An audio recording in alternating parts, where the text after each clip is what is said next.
My name is Elaine Didier, and it's my pleasure to serve as director of the Gerald Ford Presidential Library and Museum. We're very, very pleased to have you with us tonight. This program opens a new chapter in the educational programming at the Ford Presidential Library, as we are hosting our very first lecture featuring the winner of the Gerald R. Ford Journalism Prize for Distinguished Reporting on the Presidency. This award has been given annually for 20 years at a June event at the National Press Club. While the stipend for the award is funded by the Gerald R. Ford Foundation, selection of the winner is made by an independent national panel of 5 journalists and faculty, chaired by Jim Cannon. There is also another award for distinguished reporting on national defense, selected by a panel of defense experts. And we are hoping to bring the winner of that award to Ann Arbor and to the museum in the winter. The winner of that award is James Astle of The Economist, who is based in New Delhi, India. So getting him here is a little bit more of a challenge. But to speak to what his life is like, he said he would be in London, England for Christmas and soon after, and he would be happy to just hop across to come. So I guess when you travel to India all the time, London to the United States feels pretty close. In winning the 2007 prize for reporting on the presidency, Charlie Savage joins the distinguished company of prior winners, including Bob Woodward of the Washington Post, Michael Isikoff of Newsweek, Michael Duffy of Time, Jackie Calmes of the Wall Street Journal, and many others. Charlie graduated summa cum laude from Harvard College and later earned a master's degree from Yale Law School while on a very prestigious journalism fellowship from the Knight Foundation. He began his career in 1998 covering local government and politics for the Miami Herald. In 2003, he joined the Washington Bureau of the Boston Globe, where he covers national legal affairs.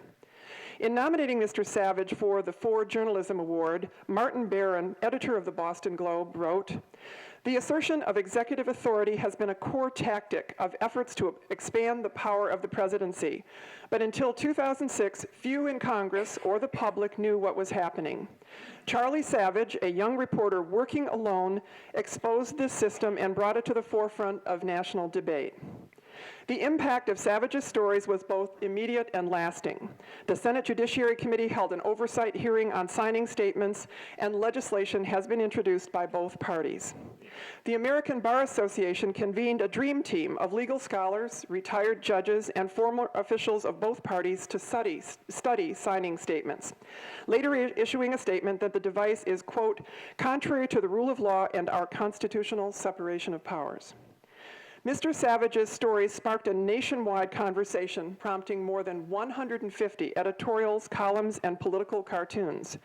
Nat Hentoff of the Washington Times wrote that he brought public attention to these issues with his extraordinarily diligent research. By one reporter, evidence that a lone journalist can rise above the quicksand of the 24 hours news cycle and make a significant difference. The Ford Foundation Journalism Award is not the only one that Charlie Savage has received for his writing on this topic. Since we selected him, or he was selected by this panel for the Ford Journalism Award, his new book was awarded the 2007 Pulitzer Prize for National Reporting. And now please join me in welcoming Charlie Savage, winner of the Ford Journalism Prize and the Pulitzer Prize, to the Ford Presidential Library.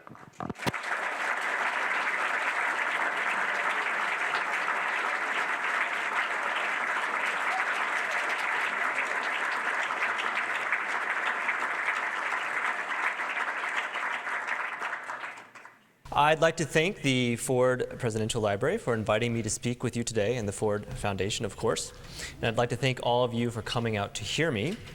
I'm really flattered to see so many people who are interested in this book, Takeover. So I'm going to talk a little bit about this book and about executive power, and then we'll have a question and answer period, and I've found that that is by far the best part of the evening, so I'm looking forward to it here as well. Please ask questions. So my book, Takeover, is an attempt to explain and describe how presidential power has been dramatically growing in recent years, where these changes are coming from, and what it means for the future of American-style democracy. The book describes how we are at a critical moment in the history of our Constitution and the rule of law.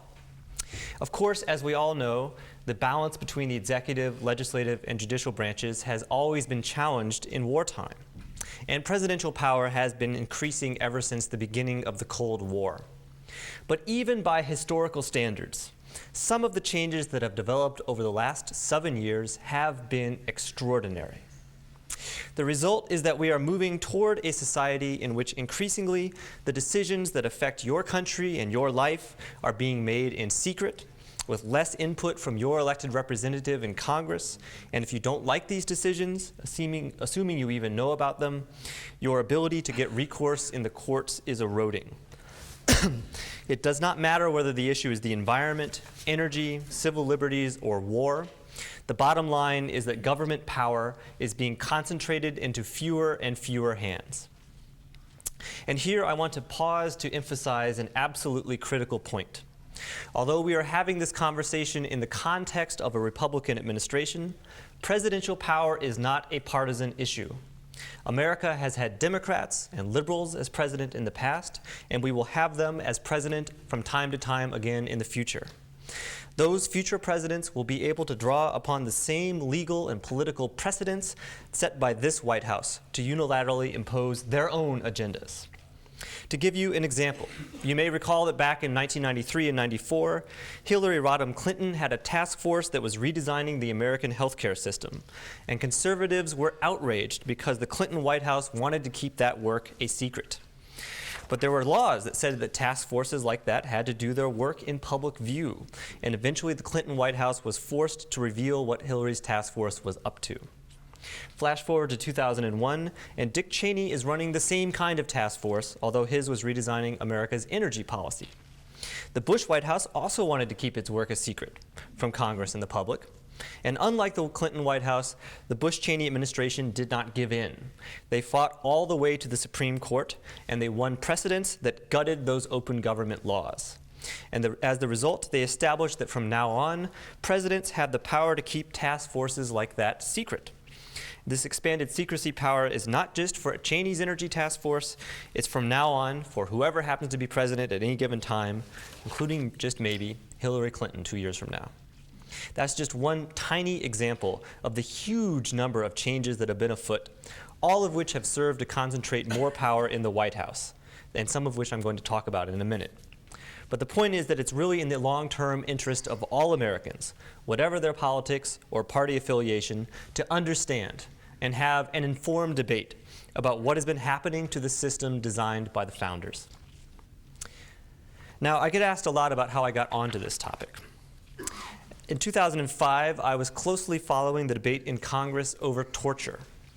At the time, Senator John McCain, the Arizona Republican, was in a big fight with the White House over what limits there were, if any, on the techniques that American interrogators could use in trying to get information out of detainees captured in the war on terrorism. Back in 1988, Ronald Reagan had signed a treaty saying that the U.S. would never use cruel, inhuman, or degrading tactics on prisoners, no matter what the circumstances. And the Senate had ratified that treaty in '94. So that seemed to mean that basically the issue was already settled. But in January 2005, Alberto Gonzales had revealed during his confirmation hearings to be Attorney General that the Bush legal team had come up with a theory. The theory was that this treaty only applied on U.S. soil, and so the president was free to use whatever harsh techniques he saw fit to use overseas. Now, McCain, of course, was a prisoner of war in Vietnam, and he had been tortured, and he thought that this theory was outrageous. So he proposed a law that would close that potential loophole and make clear that the U.S. does not abuse prisoners anywhere in the world. He said that this was contrary to core American values. The White House fought McCain's proposal. And as the year went by, I wrote stories about how Vice President Cheney was personally going over to Congress to urge lawmakers not to pass this law because, he said, the president needed flexibility. Or if Congress did pass the law, Cheney urged them to make an exception for the CIA. And President Bush had threatened to veto any bill that contained McCain's amendment, even though he had yet to veto a single bill in his now 5-year presidency. But in December of 2005, Congress sided with McCain. Nearly every Republican and every Democrat in Congress voted for the torture ban. So many that even if Bush had vetoed it, they would have easily overridden his veto. So Bush invited McCain to the White House, and they had the cameras come in, and he shook McCain's hand, and he said he was accepting this law after all. And we all wrote that story up, and we thought that the narrative was over. We went home. But then, after New Year's Eve weekend, I came to work in January 2006, and I learned that maybe it wasn't over after all.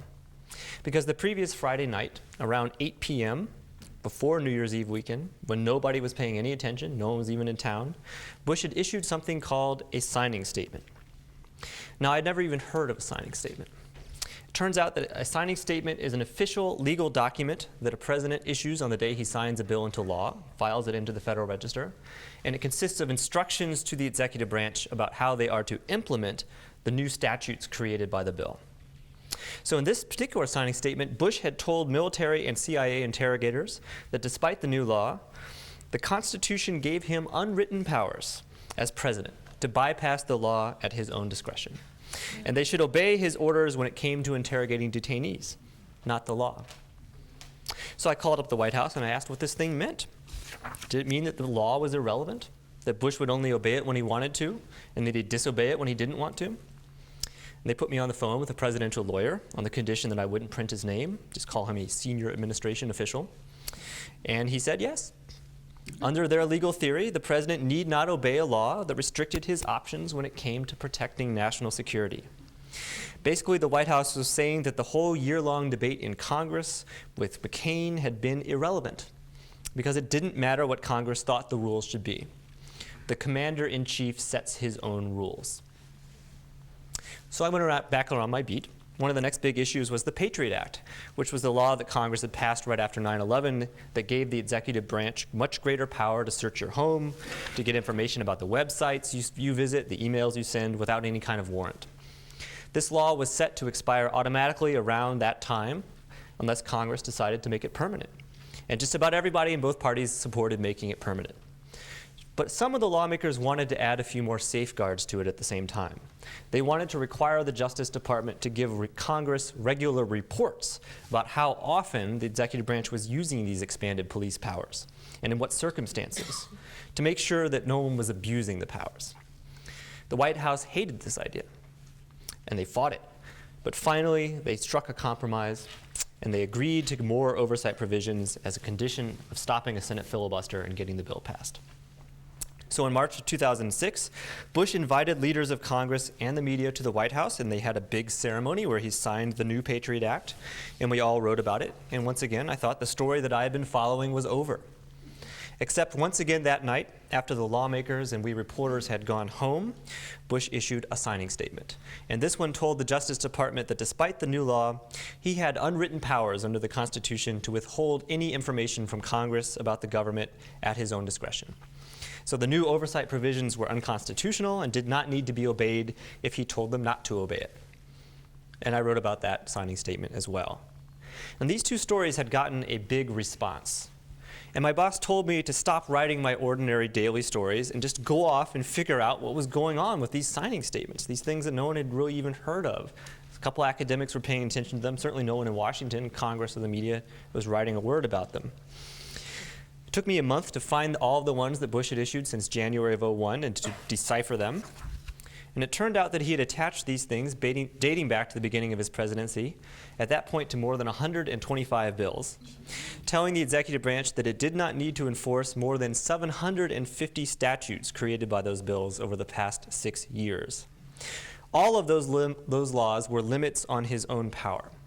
And so what this really meant was he had claimed a right to not obey these laws, including things that had nothing to do with national security. And I also learned that while previous presidents had occasionally done the same thing, Bush had challenged more laws than all previous presidents in American history combined.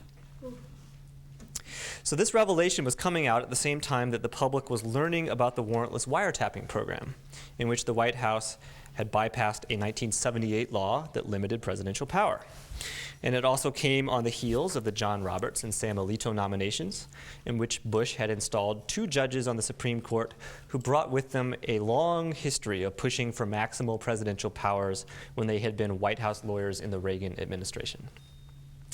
I kept digging, and I learned that this agenda of concentrating more unchecked power in the White House predated 9/11. In fact, in January 2001, then White House counsel Alberto Gonzales had talked about a goal of expanding presidential power at the very first meeting of the administration's legal team the day after inauguration. The president, Gonzales had said, wanted the legal team to seek out opportunities to expand presidential power as an end to itself, in order to leave the office stronger than it had been when they arrived. The goal was a permanent expansion of executive authority, not just for themselves, but for all future presidents to wield as well, be they Republicans or Democrats.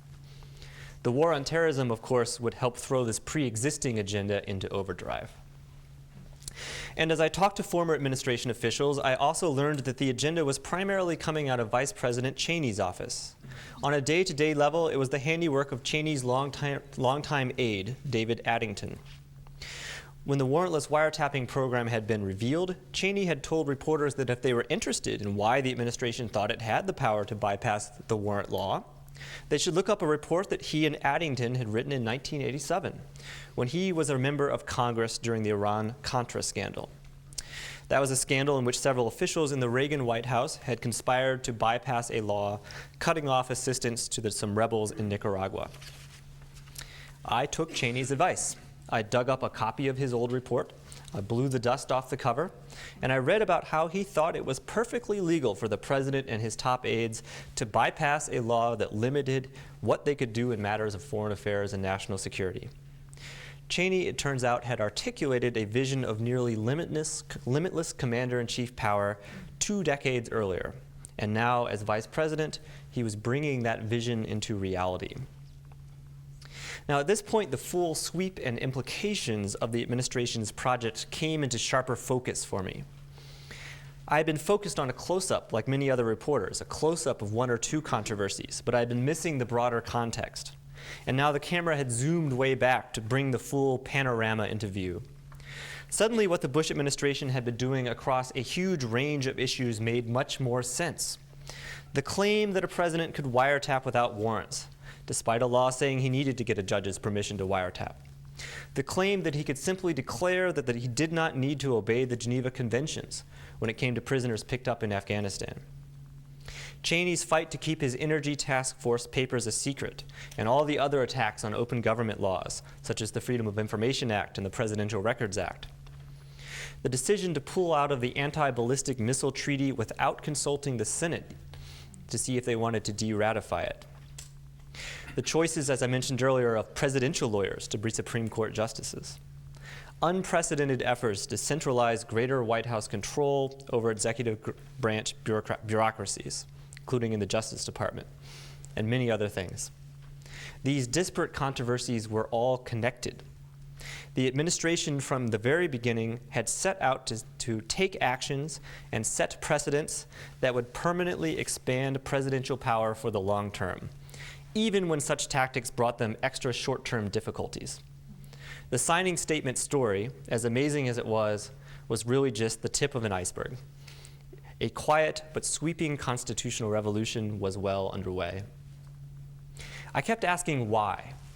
What was driving Dick Cheney and all these other presidentialists, as they're sometimes called, who were so relentlessly and systematically pushing this agenda, about which they had said nothing to voters when they were campaigning for the office? Where was this coming from? The question brought me here to the Geral Ford Presidential Library in Ann Arbor, where the National Archives houses a bookcase full of documents in gray boxes titled Richard Cheney Files. And from that pile of memos, written when a 33 and 34-year-old Cheney had become the youngest White House chief of staff in history in 1975, the answers to what was motivating this push emerged. Now, to explain the origins of Cheney's worldview, I need to back up briefly to review what the founders had to say about how a government of checks and balances is supposed to operate, even in the face of national security threats. And then I need to fast forward again to how the United States began to stray from that vision during the early Cold War. When they sat down to draft the Constitution, the founders brought with them a very realistic, some would say pessimistic, view of human nature. They knew that it was inevitable that from time to time, misguided or incompetent leaders would win positions of responsibility in government. And they knew that people in power cannot always be trusted to do the right thing on their own. After all, they had just fought a war to get rid of a king. And so they designed a system to prevent the concentration of too much government power in any one official's hands. The basic outline of their system of separated powers was to give Congress broad authority to enact laws, establishing rules and regulations within which the president would have to operate. The founders made clear that they wanted Congress, the body of elected representatives of the people, to be the branch that made the tough decisions about trade-offs in such matters as how the commander-in-chief could treat captured enemies in wartime. Despite the tremendous threats facing the fledgling nation, they believed that the new country, the new United States of America, would be more secure, not less, if the commander-in-chief were subject to the rule of law. There were some short-term bumps along the way, but this system endured essentially intact for 160 years. And then, amid the national security fears of the early Cold War, President Harry Truman, a Democrat, launched a constitutional revolution. In 1950, Truman took the nation to war in Korea without going to Congress for permission, the first time any president had taken us into a major overseas war on his own word alone. This launched the era of what Arthur Schlesinger Jr. later dubbed the Imperial Presidency in his 1973 book. Truman and his successors of both parties embraced a theory that presidents have broad, unwritten, but inherent powers to protect national security as they alone see fit. And for the next 2 decades, members of Congress largely sat on their hands as one president after another of both parties began asserting a right to set aside the rules at their own discretion, along with related power grabs, such as keeping ever more information about the government secret from Congress and the courts. Presidential power thus steadily escalated for 2 decades, and it peaked during the Richard Nixon administration. But Nixon pushed the logic of presidential power to the breaking point, and his imperial presidency came crashing down amid the abuses of power that we now know as the Watergate scandal. In the wake of Watergate and Vietnam, Congress reawakened. It began conducting meaningful oversight again, and it began passing a series of laws imposing new controls on presidential power intended to prevent future abuses. And understanding this moment in history is essential for understanding what is happening today. Because at that moment, Dick Cheney, as I said earlier, was White House Chief of Staff to Gerald Ford. And day after day in the Ford White House, Cheney was confronting a Congress that was determined to reimpose constitutional controls on White House power. From inside the Oval Office, this did not look like a necessary correction. For Dick Cheney, at least, it looked like an outrage. He felt that they were being punished for Richard Nixon's personal failings, and that they were different and they could be trusted with these powers. They felt that these reforms would weaken not just the commander-in-chief, but America. And Cheney and those who felt like him, abandoning the traditional conservative suspicion of concentrated government power, would spend the next 30 years working to roll back the changes of the 1970s and to restore presidential power to the level it had briefly reached before Nixon fell. You can see Cheney's agenda in the record of the decade he spent as a member of the House of Representatives in the 80s, when he continuously argued with his colleagues that they should give the president more flexibility, not less, especially in matters of foreign affairs and national security.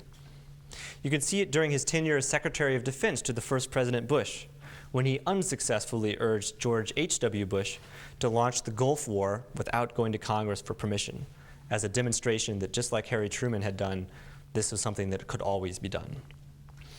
During my research, I found all kinds of essays and speeches in which Cheney explained his view. In 1989, for example, Cheney wrote an essay for a conservative think tank at a talk he was going to give about what he termed congressional overreach in foreign policy.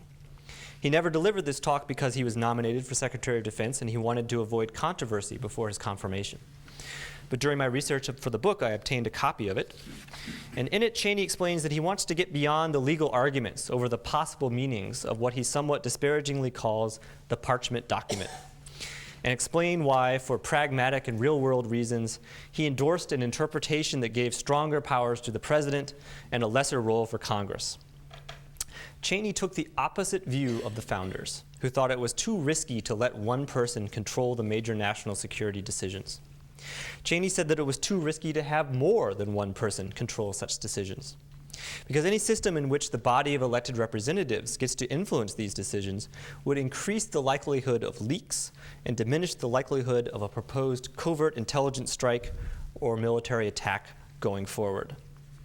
And so thus, Cheney wrote back in '89, quote, "The real-world effect often turns out not to be a transfer of power from the president to Congress, but a denial of power to the government as a whole," close quote.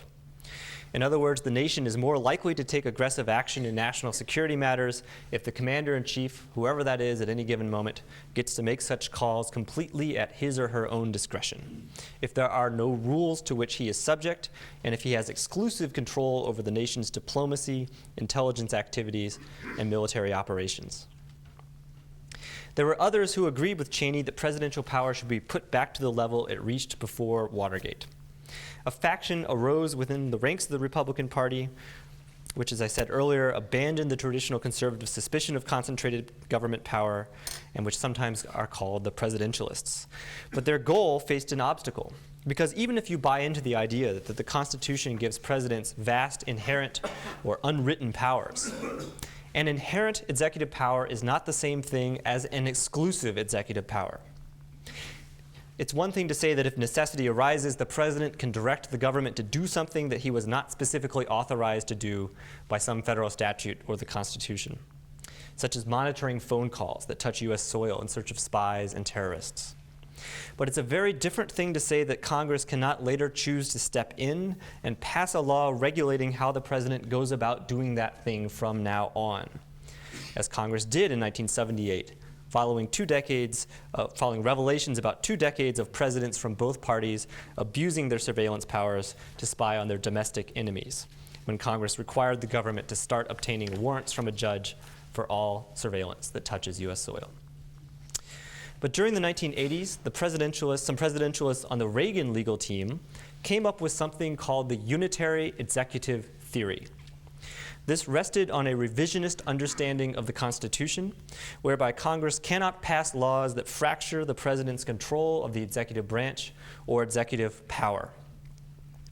Back in the 1980s, advocates of this theory had been thinking about domestic issues, relatively tame issues, such as control of the independence agencies, the Federal Reserve. Maybe the president should be allowed to raise and lower interest rates when he wants to, not national security matters.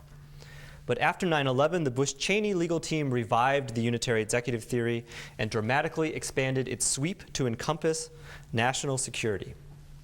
And in their hands, the unitary executive theory transformed inherent commander-in-chief powers into exclusive ones that Congress cannot regulate.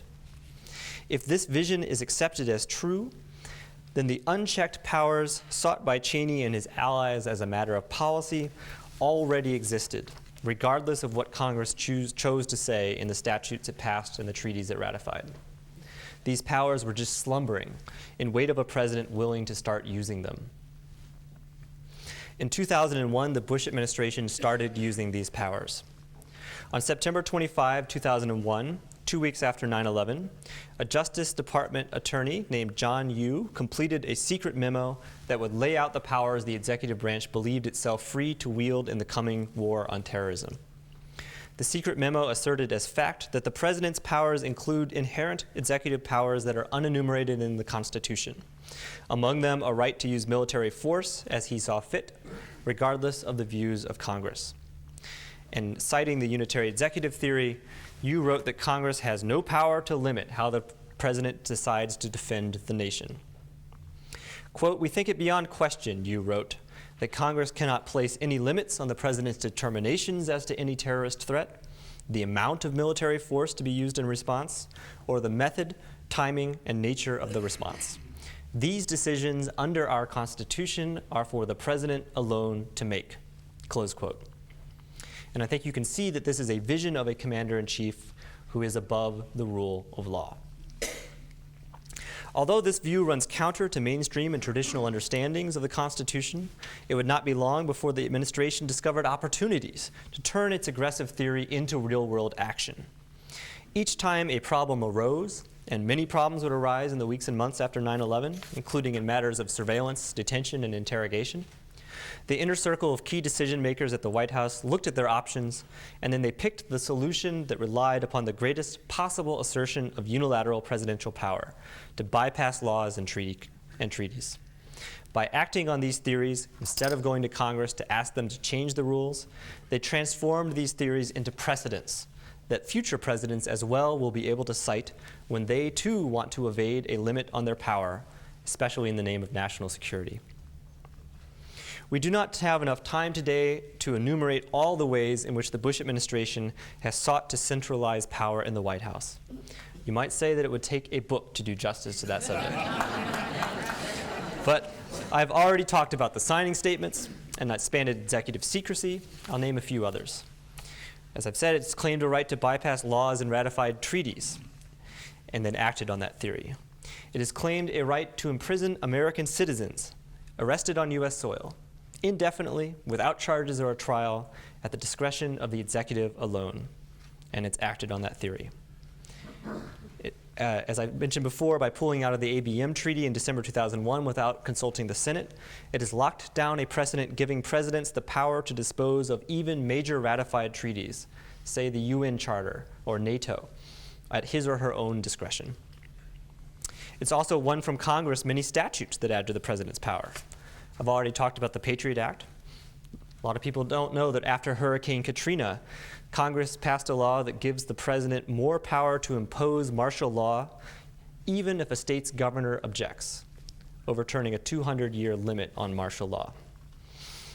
The Military Commissions Act of 2006 stripped courts of the ability to hear detainee lawsuits against the president and locked down in statute the president's power to hold U.S. citizens as enemy combatants.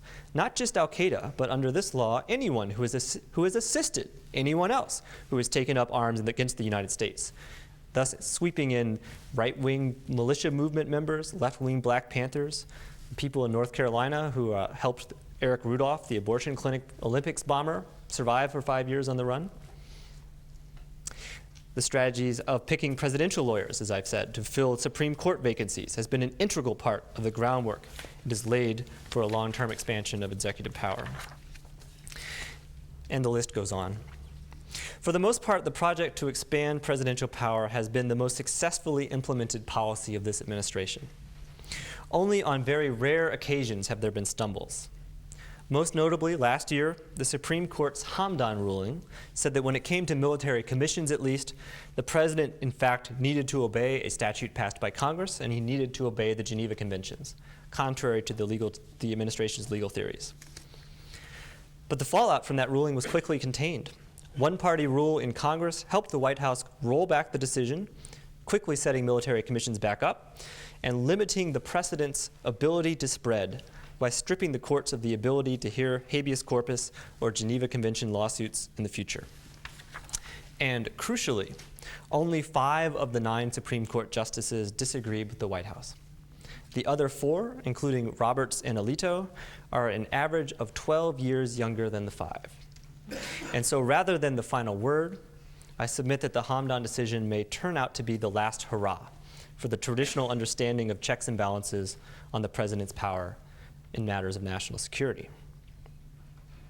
In closing, when I say the subversion of American democracy, I'm speaking in my subtitle, I'm speaking of American-style democracy, the founders' vision of checks and balances to prevent the concentration of government power, not democracy per se. After all, a president, subject to the rule of law or not, is still elected every 4 years. But I believe it is a fundamental principle of democracy writ large that if a nation's governing system is going to undergo a change, it should only happen after an informed public debate and a demonstrated mandate from voters. Back in 2000, the Bush-Cheney campaign did not say anything to voters about their attitude towards presidential power, even though expanding it would be a conscious and central agenda from their first day in office. Today, even though the 2008 presidential primary campaign has already been grinding on for months, the candidates from both parties have again volunteered little about their views on executive power and what limits, if any, they would respect on their own authority after voters entrust one of them with the White House. This should change. The candidates of both parties should go on the record about this issue before Election Day. Aspiring presidents should be required to tell voters what they think now, not after one of them has already moved into the White House. So I'd again like to express my gratitude to the Ford Museum, the Ford Library, and the Ford Foundation for fostering public discussion of this crucial issue. And thanks to each of you for taking an interest and coming out and listening. And why don't we move to questions? Thank you.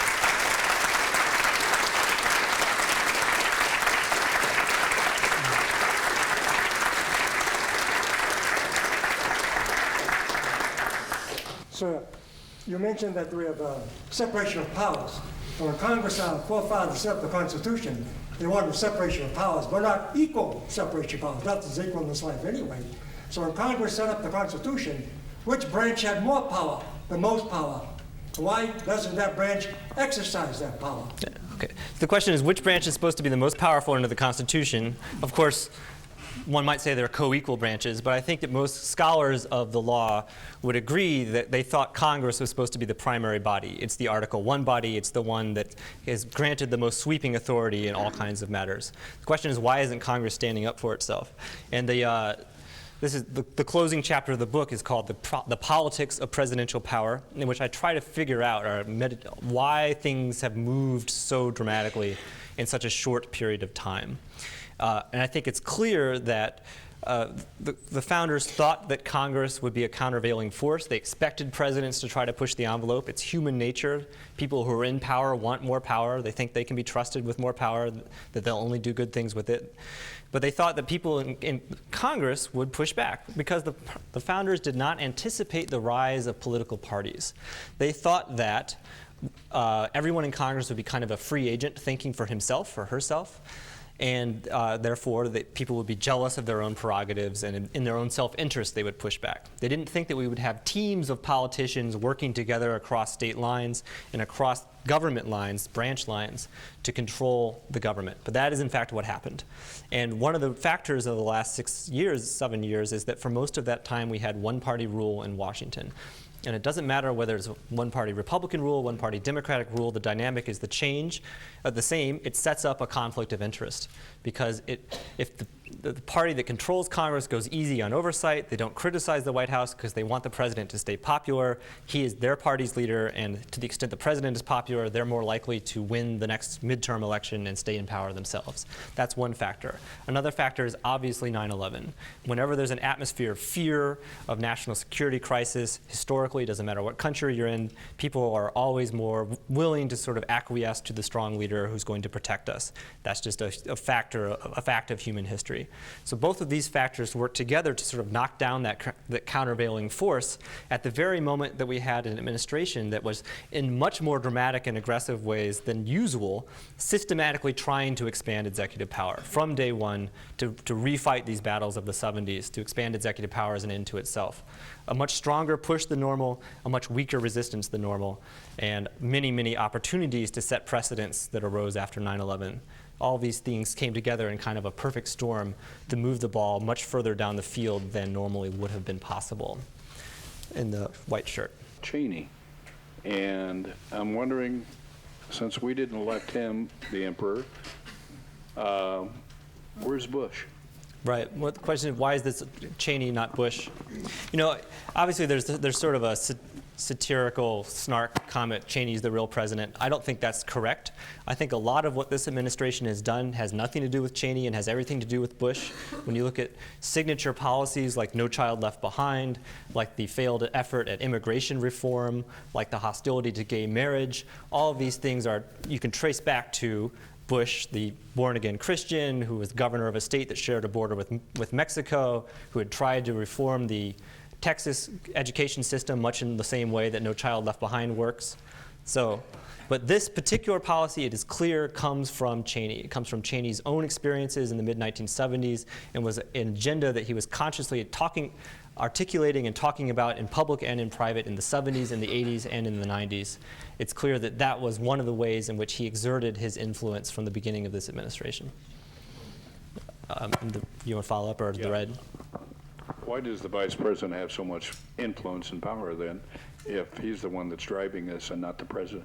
In this case, it's a personality issue. George W. Bush was one of the least experienced presidents the country has ever had, and Dick Cheney is one of the most experienced vice presidents the country has ever had.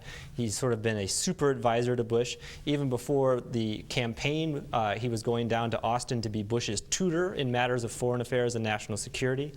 And it's clear that influence extended over after Inauguration Day. And sitting next to you, sir.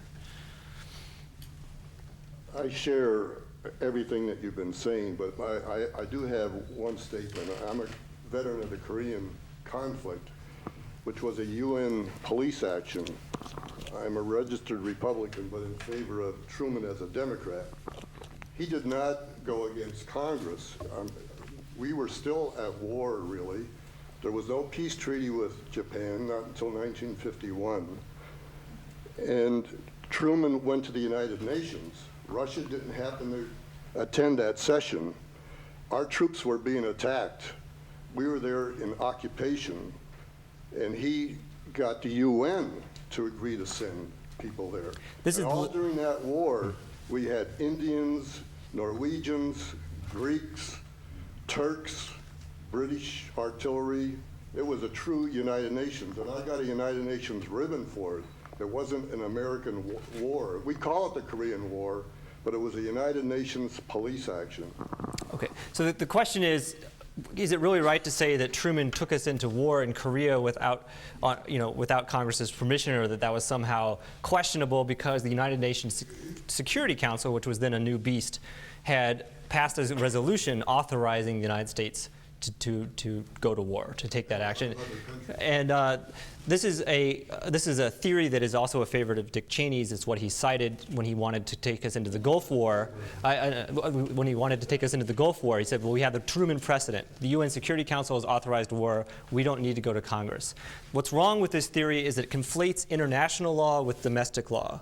When we ratified the United Nations Charter, that treaty, we agreed that we would not go to war except under the terms of, as a country, except under the terms of the treaty, which is to say, if we were being attacked, or if the United Nations Security Council had authorized war, which is the latter is what's happening in Korea. But that says when is it legal for the United States to go to war in the eyes of other countries. That does not speak to the domestic internal question of who decides whether we're going to answer that call. Maybe the United Nations authorizes war, but we don't want to go. We don't have to go. Who gets to decide whether we go or not? And the Constitution says that internal domestic law question, which exists beneath the international law, is reserved to Congress. So we could have the debate, but let's... I would like, not to belabor the point, but he's the commander-in-chief, Truman was. A whole division of American soldiers were being attacked and killed. So but they were at war with us. They were not attacking the United States, but they were attacking a division of American troops. Who else? On the left there. Yes, there seems to be a lot of silence in conservative thinking. I mean, like the Federalist Society, members on the Supreme Court, like Scalia, there seems to be some inherent contradictions in originalist thinking. You mentioned earlier that the interpretation of the Constitution, I was wondering, how do people like Cheney reconcile that and people who are in the Republican Party? Is this more of a Republican Party thing, or is it some zealots that just happen to infiltrate the Republican Party? Because Republicans traditionally would think that this is just too much, conservative thinkers. That's correct. A lot of the traditional conservative principle is suspicion of concentrated government power, and preservation of inherited structures that have worked pretty well, such as the system that the founders designed for us. And this is one of the great interesting things about the sort of modern conservative activist movement is the contradiction, embracing originalism as a general matter, as a method of interpreting the Constitution, especially when it comes to social issues like abortion rights. But kind of looking the other way when it comes to wanting this sort of imperial presidency, a much stronger presidency than the founders had designed for us. I mentioned John Yoo earlier as the sort of one of the key legal thinkers in the Justice Department. He's now back at Berkeley, where he's a tenured law professor. His great contribution has been to attempt to paper over that problem by offering revisionist, originalist takes on what the founders were trying to do. And he made a name for himself by sort of arguing that for 200 years, everyone misunderstood what the founders had wanted to do. That in fact, the founders liked kingly powers. They just didn't want the British king to have them. They wanted the American president to have them. And so, for example, one of his signature moves was, well, what do you do then with Congress has the power to declare war, right? And his argument was, well, declaring war is different than commencing war. Maybe the founders wanted the commander-in-chief to have the power to commence war at his own discretion, and they left to Congress the power to declare that we're at war as sort of a diplomatic nicety, to proclaim the existence of something that's already been initiated by the commander-in-chief, which is, most legal scholars looking back, not just looking at the plain language of it, but looking at the text of the Constitutional Convention notes from James Madison would say that's ludicrous. It's clear that they wanted Congress to make all the decisions about whether we go to war or not, with the very narrow exception of repelling sudden attacks, in which case the president could send the troops to the Canadian border because the Brits were coming without waiting for Congress to convene. But that's, the papering over was sort of enough. And especially in the situation of national security matters, matters that are never going to get into court because no one knows what's happening, or the courts have been loath to intervene in political questions, they call them, about where the line between the president's power and Congress powers stops and starts. What the executive branch considers to be a good faith interpretation of the law is often good enough. There's an agency inside the Justice Department called the Office of Legal Counsel, which has by statute the job of telling the president whether or not what he wants to do is legal. And it gives them, this agency has an enormous amount of power because they can tell the president no, and that's in fact their responsibility when the president wants to do something that's illegal. But if they tell the president, yes, you do have the power to do this, that means that the president and anyone else in the executive branch who acts based on these opinions, which are often secret opinions, is safe from prosecution because they were acting in good faith on an Office of Legal Counsel opinion, and that means the Justice Department is never going to prosecute them. And so one of the key tactics that the book gets into is figuring out who was it that the administration was putting into this office. Key among them was John Yoo, whose prior academic scholarship suggested that whenever he was asked if the president could do something, he would always say yes. And sort of the gaming of the system by putting people who had this sort of very out of the mainstream understanding at key pressure points. And more recently, we've learned more about this big dispute in March of 2004 that we didn't know about at the time, when the entire hierarchy at the top of the Justice Department, up to John Ashcroft evidently, were about to resign because Bush had reauthorized the warrantless wiretapping program after being told that it was illegal. The genesis of that was that there were personnel changes at the Office of Legal Counsel. This new guy came in, Jack Goldsmith, who looked at this stuff, and even though he was a very conservative Republican lawyer, said, this goes too far. This violates the rule of law. You can't do this anymore. And Bush did it anyway. That was what led to the rush to Josh Ashcroft's hospital room to get him to overrule some subordinates' decisions. And they almost all resigned and then got the White House to back down a little bit. And, so that was a long-winded answer. I'll just, I guess, work this way. In the suit. There's a phrase that I hear quite often today, articulated both by congressmen and also people in your profession, journalists, that I don't remember hearing 30 years ago. Maybe a little more often 15 years ago, but much more frequently today. My question is, are people studying changes in language because they define how people speak? And the phrase that I hear a lot is that people want to be loyal to the president.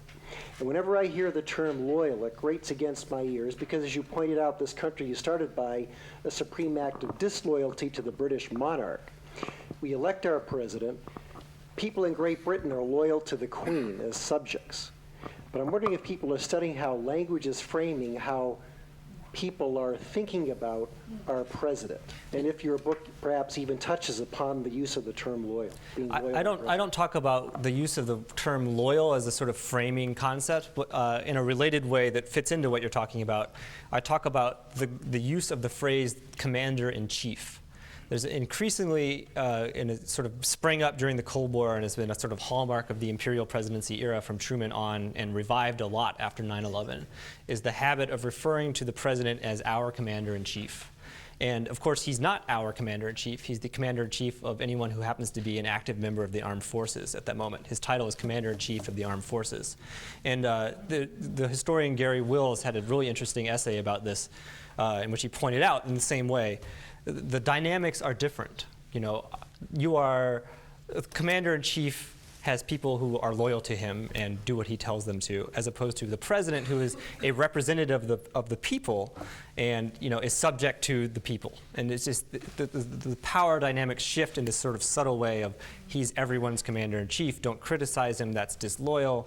That's borderline treasonous. In a subtle way, those words sort of achieve a political end. So, who else? In the far back.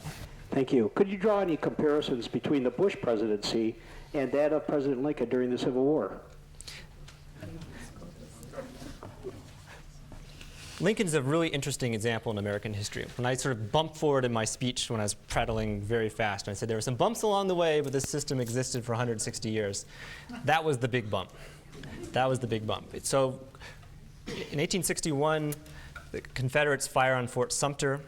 Congress is out of session, and Lincoln starts doing things that he can't really do unless Congress passes a law allowing him to do it, but he does them anyway. He enlarges the Union Army. He blockades southern ports. He spends money that's not appropriated by Congress, and he suspends habeas corpus. He arrests people without giving them legal rights. He does all this on his own. But Congress is out of session. And then on July 4, 1861, Congress comes back into session for the first time. And Lincoln writes them a letter on that first day, and he confesses to everything he's done. He said, I did this, I did this, I did this, I did this. And he says, I know it was illegal, but it was necessary. It was necessary to keep the country from breaking apart. And I had confidence that when you came back into session, you would make it legal. You would ratify it. You would pass a law retroactively making legal what I've done. And Congress debated it, and they decided, in fact, that's what they were going to do, and they did pass a law making legal retroactively what Lincoln had done. And this is, what's so interesting about this is, this speaks to the power of precedent. Because in 1866, the Supreme Court made clear in a case involving a military commission against a northern civilian that was not to be viewed as some kind of new routine power of the presidency, that this whole Civil War moment, which was and remains to this day the greatest threat to national survival the United States has ever faced, was a unique moment in American history. And that the Constitution, in fact, can't be suspended, and that the limits on presidential power are there in wartime and in peace. But throughout the 20th century, especially during the original imperial presidency era, presidents loved to cite Lincoln and those actions he took during the first couple months of the Civil War as a demonstration that can be done routinely. That is a power of the president. The president has inherent power to do whatever he thinks is necessary at any given time to protect national security. And they always conveniently overlook the fact that the minute Congress was back in session, Lincoln asked them to pass a law retroactively making legal what he had done. And sort of, he was legal even when Lincoln did it. And so in 1977, I'm sure you're all familiar with the famous interview Richard Nixon gave with David Frost, in which he said, when the president does it, that means it's legal. That means it's not illegal. The context of that remark was, look what Lincoln did in 1861, so everything I did during Watergate, that was also legal, because when it's commander-in-chief and when it's national security, there are no rules. And this is the successful ability of presidents in the 20th century to cite Lincoln as a rhetorical example to justify their own expansive use of powers that sort of go beyond what their written powers were, is a demonstration, I think, of the extraordinary power of precedent and the ways in which presidential power acts like a one-way ratchet. And this is why I say that this has been the most successfully implemented policy of this administration. I say one-way ratchet, meaning it can be increased much more easily than it can be rolled back again. Because when the precedents are on the history books or in the law books, depending on whether it's a political or legal precedent, future presidents can always look back and say, you know what, it's legal for me to do X, because back in history, a president did do X, and that shows it can be done. And that every repetition, this embeds this further and further into our thinking and our law. And so all the things that this administration have done are now also precedents, just like that. Yes, ma'am. And oh, I'm sorry. Go ahead. If Bush were to be impeached, would that destroy the effect of these precedents? This is a question I get everywhere I go, and it's the most difficult one for me to answer. The question is, well, if Bush, should we impeach Bush? Would that, roll back all these precedents in the way that the things that Nixon did were sort of repudiated and not as easily cited by his successors? I'm not going to answer that question. I think that my role as a journalist, and even in this book, is to describe and explain what has happened and what is happening, but not to offer a prescription of what should happen. That's for everyone else. I think you can understand why it is that I think I'm going to stop and stay in my lane. Go ahead. My question is twofold. One is, where does the authority for signing statement come from? Can it be rolled by an act of Congress or not? And secondly, is it true that under Poltergeist, there were almost Soviet-era kind of purges at CIA? Can you repeat the second part? I didn't make it out. Under the administration of Poltergeist, the CIA director, Poltergeist, okay. there were almost Soviet-era kind of purges at CIA? As for the second question, I don't know. I don't want to mislead you into thinking I know something I don't. So, as far as the authority of a signing statement, this is an interesting thing. It's not mentioned in the Constitution. It was sort of first popped up in a very rare instance in the 19th century. Really was very rare, though, until the mid-'80s. The Reagan administration legal team, including a young Sam Alito, were working on ways to develop novel ways for President Reagan to achieve his agenda in the face of the Democratic Congress. They were looking to expand unilateral powers. One of the ways they came up with was, hey, this is an underutilized tool. Let's issue signing statements more frequently. And it's all kinds of interesting memos. I have a chapter about the history of this in my book. So they did, starting around 85 or 86, and George H.W. Bush's administration kept doing it too, and Bill Clinton did it as well. Bill Clinton used signing statements to challenge about 140 bill sections during his 8 years in office. And so that's another demonstration of the ways in which presidential power is not a partisan issue. Bill Clinton was using it to sort of achieve a more democratic agenda. For example, Congress passed a law saying you cannot give U.S. military equipment to the United Nations peacekeeping forces without jumping through a lot of hoops first. And Bill Clinton said, I'm the commander-in-chief. I don't care what this law says. I'll give military equipment to whoever I please. It's unclear to me whether he ever acted on that theory, but that's sort of how that plays out in the other direction. But then, of course, it took this second quantum leap, exponential leap, under the Bush-Cheney administration. Now they're up to over about 1,100 bill sections.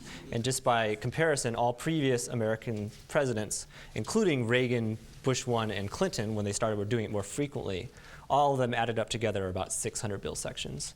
So just in 6 years, Bush topped 1,100. But as far as the authority for it, it's just something the executive branch is doing. And this is, it's people have been wrestling with, well, where did this come from? But there's not really, the problem with it is that there's not a mechanism for rejecting it. And this is always the executive branch enforces the law. So if the executive branch chooses not to enforce the law against itself, no one else is going to do it because no one else can do it. This has been that sort of problem of free societies from the beginning. It's a variant of who polices the police, who rules the ruler, and who enforces the law against the law enforcer. And Congress has been wrestling with it. The American Bar Association has said, this should never happen ever. The Constitution says sign a law, enforce all of it, or veto it, and give Congress a chance to override it. Those are your two choices, and all presidents should just sort of go back to doing that. There's an alternative theory that says, yes, what Bush and Cheney have done is wrong, but what's wrong with what they're doing is they're using signing statements to advance a really out of the mainstream theory of presidential power that no one really believes outside of the executive branch. But maybe if a president is using signing statements with a mainstream understanding of what's unconstitutional or not, and Congress is just sort of passing sloppy statutes that everyone agrees has sections in it that don't pass the muster, that would be okay. So there's these two camps. They both agree there's a problem, they disagree about what the problem is, and no one has really come up with a solution at this point. All right, I said you could be next. You've already stated that you don't want to give us any specific answers. Prescriptive answers. Descriptive. But could you give us some of the options that we, the unwashed, might The unwashed. take? Well, I mean, a lot of it, okay, one place of pushback is Congress. Congress can choose to be more aggressive. They already are getting tougher on oversight, or at least trying to, although the assertions of executive privilege that in the fight we're seeing right now, so far it's unclear whether Congress will succeed. Congress has other tools in its basket. It can withhold funding for things, and it can refuse to confirm nominees, and of course, it can impeach in theory. I don't think the political will is there to do that, but that's technically available to them. And more broadly, I just think that, I ended my formal remarks by saying, why aren't we talking about this in the 2008 election? Why aren't we asking each of these candidates, will you use signing statements like this? Do you think a president has unwritten power to bypass laws? Do you think you need to go to the Senate if you're going to pull us out of a treaty? What is your attitude towards open government? Are you going to comply with freedom of information requests, or do you think that that's sort of per se unconstitutional? There's all these things that are really sort of astonishing and in play right now, and so far no one's really said anything about them. And that means debate moderators need to be asking that question. My fellow journalists on the campaign trail need to be asking the question.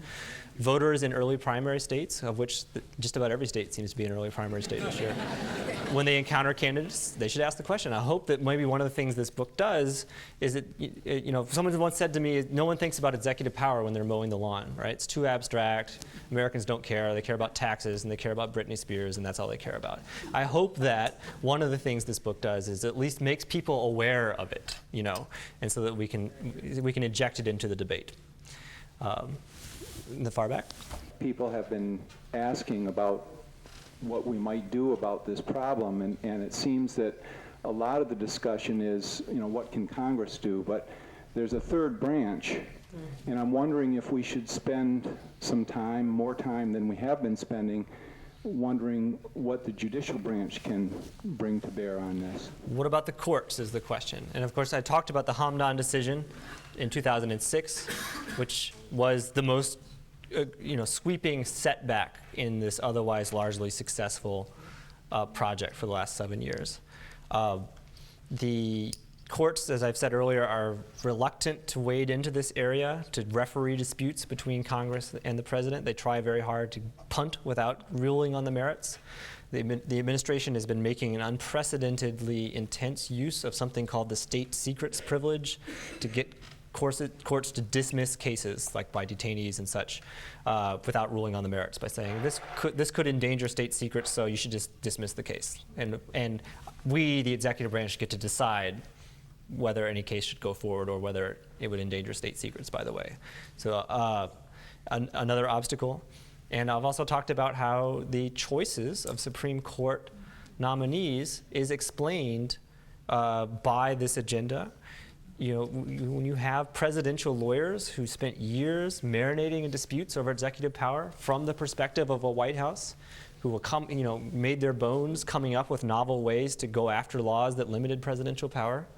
And by the way, it's not just Roberts and Alito. In this very library are all kinds of memos from a young presidential lawyer who was the head of the Office of Legal Counsel for Gerald Ford during that time of congressional pushback when so many people were outraged inside the administration. And that lawyer's name was Antonin Scalia. This is executive branch lawyers in black robes. And there's 4 now, and they're much younger. And I think that the odds are good that if not this president, after another election cycle or 2, some other president is going to have a very good chance of getting a 5th presidentialist on the Supreme Court. And then that's it. Because the court says what the law is, and the 5 members on the court can say the Constitution means anything they want to. So, yes, sir. You used a phrase a couple minutes ago, the political will to impeach, and if you could say something about why or how it was there was political will to impeach Clinton for his crime, and isn't the political will to impeach Bush for what I would think our crimes far, far worse. Well, I mean, again, this is dangerous territory for me, so forgive me for shying away. I can just describe the scene, and I think the scene is that Democrats thought that Republicans overreached when they impeached Clinton and that they got punished at the polls the next time around because of that. And I think that they think they're going to win huge next year, and they don't want to do anything to mess that up. And that's why they're just sort of sitting back. It's explained by short-term political tactics, and they may be exactly right about that, by the way. It's just a sort of level of political gamesmanship. It doesn't have anything to do with these constitutional issues, but that's my explanation of why it is that from the very beginning, this is not a question that's discussed in Washington. It's been interesting going around the country because everyone asks about it. In Washington, no one talks about it. No one talks about it. Behind you in the green. Has anyone that you know of laid out in kind of simple language the laws that have been passed and the signing reversals that the government has made so that the American public can see all of these reversals?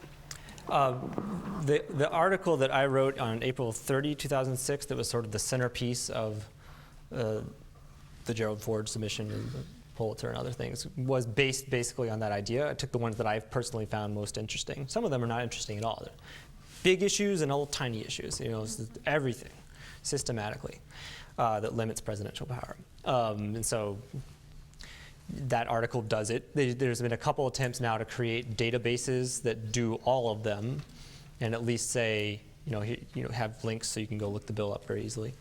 You can find those online. Last question, please. Okay. Hi, thanks so much for this talk. I find this book really enlightening too. I also read Al Gore's Assault on Reason, and on the 2004 election, a lot of people were very upset. Well, why didn't you fight more? And he has one simple statement in his book. I decided to obey the Constitution and the laws.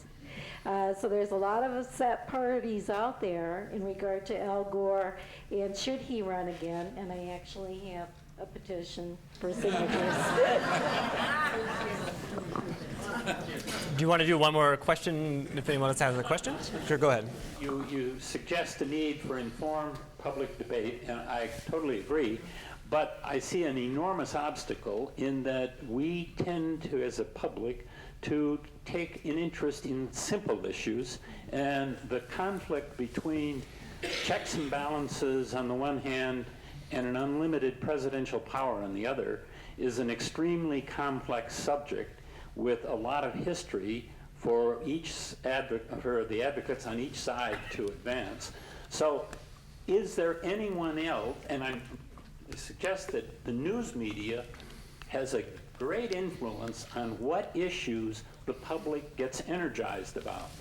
And you are doing a terrific job in bringing this issue to our attention. Are any, and you mentioned about moderators on TV shows, are there any other prominent members in the news media that have caught fire on this issue and are supporting you in making the public aware of this incredibly important development? Well, I mean, that's the question is who else in the media is writing about this stuff? Doing anything. Yeah. Well, I mean, television, asking questions on television. You see a lot of, there's been excellent reporting on sort of what is happening. How do we know that there was a warrantless wiretapping program? Because the New York Times told us that. How do we know about the CIA prisons? Because the Washington Post told us that. How do I know? I don't have access to classified sources. That's a different kind of thing than what I do.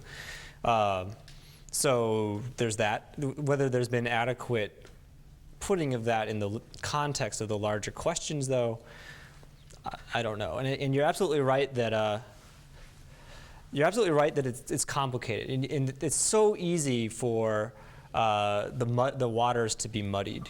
I was just mentioning the warrantless wiretapping program, and you see this in how the debate over that unfolded and eventually kind of died, right? The defenders of the administration said anyone who criticized the program or the legal claims behind the program was soft on terrorism. They didn't want to listen to Osama bin Laden's phone calls. What idiots. Of course we should be listening to Osama bin Laden's phone. And of course, that was never the issue. Everyone thinks that we should be listening to Osama bin Laden's phone calls, right? The issue is whether the president has to obey the rules, and if the rules, meaning the law, and whether it's a good idea for the president to have the power to break the law at his own discretion, or whether if a law is a bad law and it doesn't make sense anymore because technology has changed or because we're facing new threats after 9/11, whether the president has to go to Congress and persuade them to change the law, or whether he can just sort of set it aside at his own discretion. But that's a whole lot of words. That's a whole lot of words. And when you have, instead, you don't want to listen to Osama bin Laden, you know, it gets shouted down in the marketplace of ideas. And we never really have the real debate, and the precedent stands. So, and here we are today. So on that happy note, I'm going to be out there, so if any of you have brought copies of your book, I'm so happy to see that some of you are reading it. I'll be happy to graffiti them up. Thank you very much.